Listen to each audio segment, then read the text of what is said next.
started because there was a lack of hardcore bands in San Diego at the time.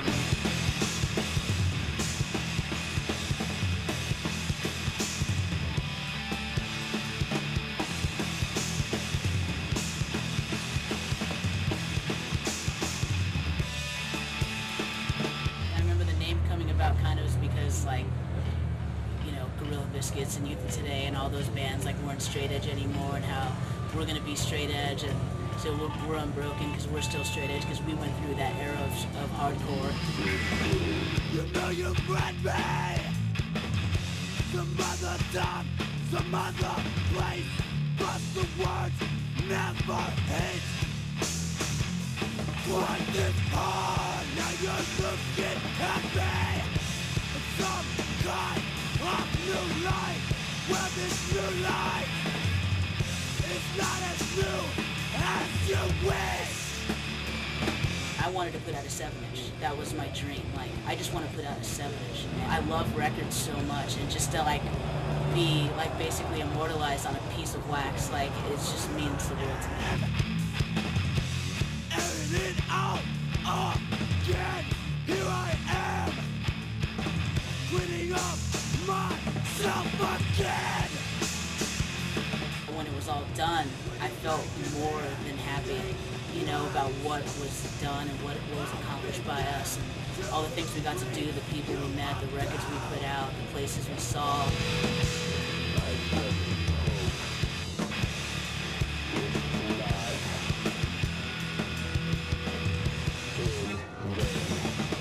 There was times it was so loud, the crowd, that I couldn't even hear the music on stage. That's when I knew, like, wow, we actually did it. Like, we're like somewhat of a benchmark in hardcore history. Like, we did it, you know, like kids actually still cared about us. And Forever! Forever! Forever! Forever!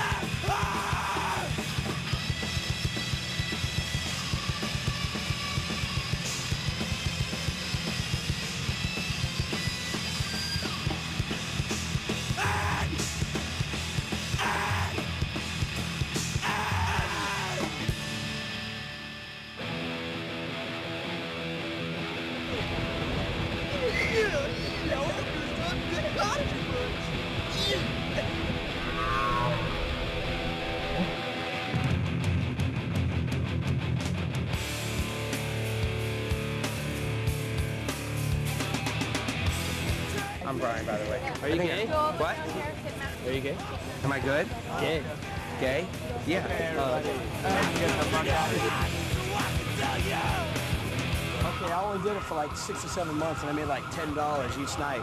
It was really cool, man. It was a learning experience, you know. I learned a lot about my body, you know, and how my butt can kind of hurt after a while.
Kids coming up to me like every night with like Life Over Dread tattoos and things like that. It's just so flattering, and it's amazing to me that we meant something to kids, that they would at least remember us, let alone get tattooed. You know, I never thought we'd be one of those bands, and I mean, in my opinion, I guess we are, because I see it all the time, and it's amazing.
he always had kind of like an emotional roller coaster. Like one day he'd be like the happiest kid in the world, and the next day he would just like want to jump off the bridge, you know. And he just kind of had emotional problems, and you know. And after Unbroken was done, I didn't see him too often, and you know, I saw him like sporadically. And I remember seeing him, I don't know, maybe like a couple of weeks before it happened. I saw him at a record store, and we talked for a long time, and it was really nice seeing him. And he was kind of messed up, and you know, it was just really good to see him. And because you don't imagine your friends just passing like that. And I feel really bad because a few days before it happened, he had called me and said, hey, I really want to hang out, like let's go out to dinner and do some stuff. And I said, hey, I can't this weekend. And I was at home, and a friend of mine called and said, hey, I think Eric's dead. And I said, shut up, you know. And I didn't believe it at all.